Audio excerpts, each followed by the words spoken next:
J'ai un profil d'ingénierie mécatronique. Oh non, laisse tomber. On recommence Ouais. depuis bonjour. Bonjour Baptiste. Bonjour Julien, Merci d'avoir accepté notre invitation. avec plaisir. Tout d'abord, est-ce que tu peux nous dire qui tu es et ce que tu fais à Vancouver? Très bien, oui. Alors, je m'appelle Baptiste, je suis arrivé avec mon ami il y a 2 ans et demi à Vancouver. On a notre RP tous les deux maintenant. On peut Félicitations. rester aussi longtemps qu'on veut. Et je suis ingénieur en mécatronique. Ça lie un peu d'électronique, mécanique et informatique. Donc assez général, assez non spécialisé. Et j'ai 6 ans d'expérience, principalement dans l'industrie automobile en France, dans des grandes multinationales. Très bien. Et pourquoi tu as décidé, ou pourquoi vous avez décidé de venir au Canada et quelles étaient vos attentes? Il y a principalement 2 raisons. La première, c'était l'anglais. Mon niveau d'anglais était vraiment assez bas. Et je me rendais compte professionnellement que j'avais quelques difficultés, en tout cas. Et en plus, si je souhaite évoluer vers des postes à plus haute responsabilité, je savais que ce serait un frein. Donc, d'où la nécessité de partir à l'étranger dans un pays anglophone. Et Vancouver, c'était parfait. Et la deuxième raison, c'était aussi avec mon ami d'aller découvrir un nouveau pays, une nouvelle culture, pouvoir voyager et puis pouvoir s'éclater. Ça a l'air d'un très bon plan. Donc aujourd'hui, tu es ingénieur mécatronique.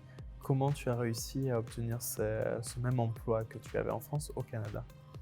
Eh bien, en fait, ça s'est fait en 2 étapes. Donc, spécifique stratégie, parce que je me suis rendu compte qu'en arrivant ici, je t'avais rencontré au tout début. Ouais. Et je me suis rendu compte qu'en fait, la culture professionnelle est différente ici. Et donc, la recherche d'emploi est plus compliquée. Et donc, en fait, j'ai décidé de passer 3 mois en arrivant à me préparer à l'entretien.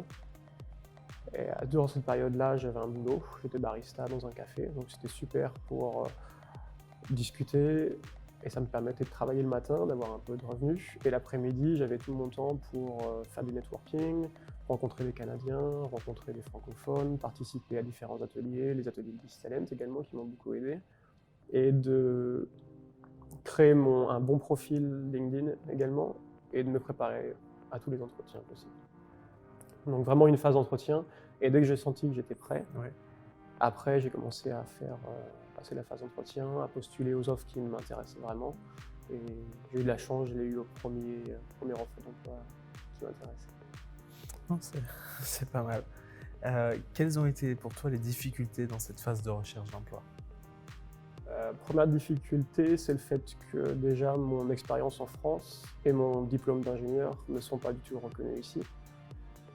Donc même si j'avais 6 ans d'expérience dans une très bonne boîte en France, qui avait une très bonne notoriété, ici j'arrive, je commençais presque de rien.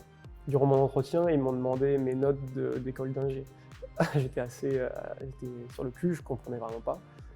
Et donc ça, c'était la première difficulté, ce qui veut dire qu'on ne doit pas forcément se baser sur son école d'ingé, sur ses compétences et sur son expérience, mais plutôt sur ce qu'ils appellent les soft skills, à savoir comment est-ce que je me comporte, comment est-ce qu'en entreprise, avec des collègues, en réunion, etc., je suis capable d'apporter des solutions, je suis capable et en tout cas de bien fitter à la culture canadienne.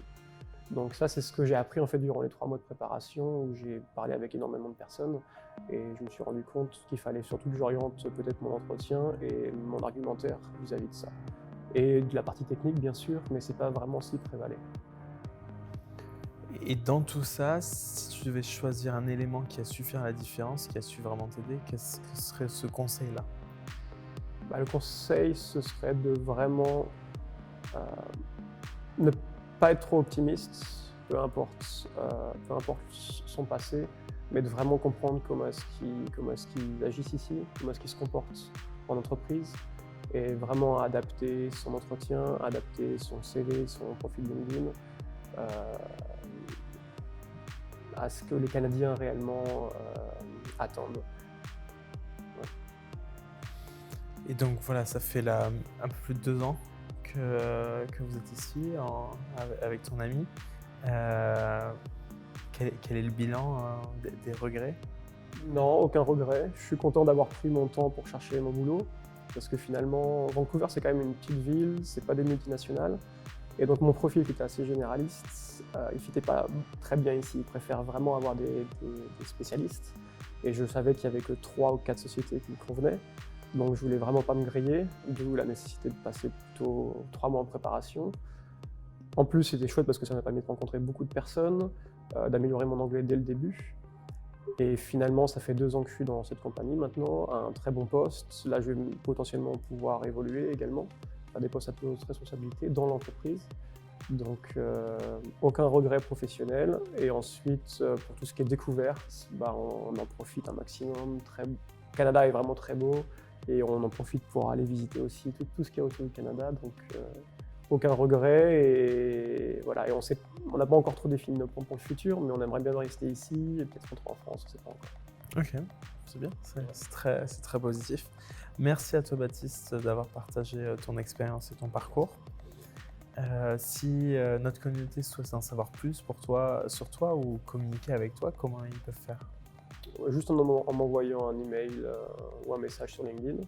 Et puis après, je suis ouvert à aller boire une bière, à discuter et pouvoir aider les jeunes arrivants. Ok, merci. Merci.